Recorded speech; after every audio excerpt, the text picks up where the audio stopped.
Wayanad KSRTC ബസും ബൈക്കും കൂട്ടിയിടിച്ച് യുവാവ് മരിച്ചതിൽ പ്രതിഷേധവുമായി നാട്ടുകാർ. നൂൽപ്പുഴ പോലീസ് സ്റ്റേഷൻ ഉപരോധിച്ചാണ് പ്രതിഷേധം. കെഎസ്ആർടിസി ബസ് കസ്റ്റഡിയിലെടുക്കാതെ യാത്ര തുടരാൻ അനുവദിച്ച പോലീസ് നടപടിയിൽ പ്രതിഷേധിച്ചാണ് ഉപരോധം. ഇന്ന് രാവിലെ ഉണ്ടായ അപകടത്തിൽ നെല്ലാങ്കോട്ട് സ്വദേശി മുഹമ്മദ് ഹാഷിം ഇസ്മായിലാണ് മരിച്ചത്.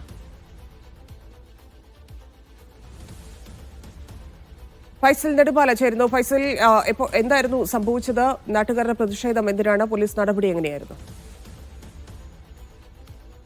ധന്യ, ഇന്ന് രാവിലെ 8:15 കൂടിയാണ് ബത്തേരി പാട്ടവേലിന് സമീപത്ത് ഇത്തരം ഒരു അപകടം ഉണ്ടാകുന്നത്. KSRTC ബസും ബൈക്കും കൂട്ടിയിടിച്ചായിരുന്നു അപകടത്തിൽ ഒരാൾ മരിക്കുകയും ചെയ്തിരുന്നു. ഈ അപകടത്തിൽപ്പെട്ട KSRTC ബസ് പോലീസ് വിട്ടു നൽകി എന്നുള്ളതായിരുന്നു നാട്ടുകാരുടെ ഒരു പ്രതിഷേധം. അപകടം നടന്ന ഒരു വാഹനമാണ്. ഈ വാഹനം വിട്ടു നൽകാൻ പാടില്ല എന്നുള്ളതായിരുന്നു നാട്ടുകാരുടെ ഒരു നിലപാട്. ഈ നിലപാടിനെതിരെ വിട്ടു നൽകിയ ബത്തേരി CIക്കെതിരെയാണ് ഒരു പ്രതിഷേധം സംഘടിപ്പിച്ചത്. വലിയ തരത്തിലുള്ള പ്രതിഷേധവും അത് ഉപരോധത്തിലേക്ക്, പോലീസ് സ്റ്റേഷനെ ഉപരോധിക്കുന്നതിലടക്കമുള്ള കാര്യങ്ങളിലേക്ക് കടന്നിരുന്നു. പിന്നീട് DYSP എത്തിയതിനു ശേഷമാണ് ഈ ഒരു പ്രശ്നത്തിന് പരിഹാരമായത്. ഈ ബസ് വിട്ട CIക്കെതിരെ അന്വേഷണം നടത്താമെന്നും അതുമാത്രമല്ല ഈ DYSPയുടെ പ്രത്യേക മേൽനോട്ടത്തിൽ ഈ അന്വേഷണം പൂർത്തീകരിക്കുമെന്നുള്ള ഉറപ്പിന്മേൽ ഇപ്പോൾ സമരം അവസാനിപ്പിച്ചിരിക്കുകയാണ്. ഈ ഒരു തീരുമാനത്തിൽ അല്ലെങ്കിൽ ഇപ്പോൾ DYSP കൊടുത്ത ഉറപ്പ് ഏതെങ്കിലും തരത്തിൽ പാലിക്കപ്പെട്ടില്ലെങ്കിൽ വീണ്ടും സമരമായി വരുമെന്നുള്ളതാണ് നാട്ടുകാരുടെ തീരുമാനം.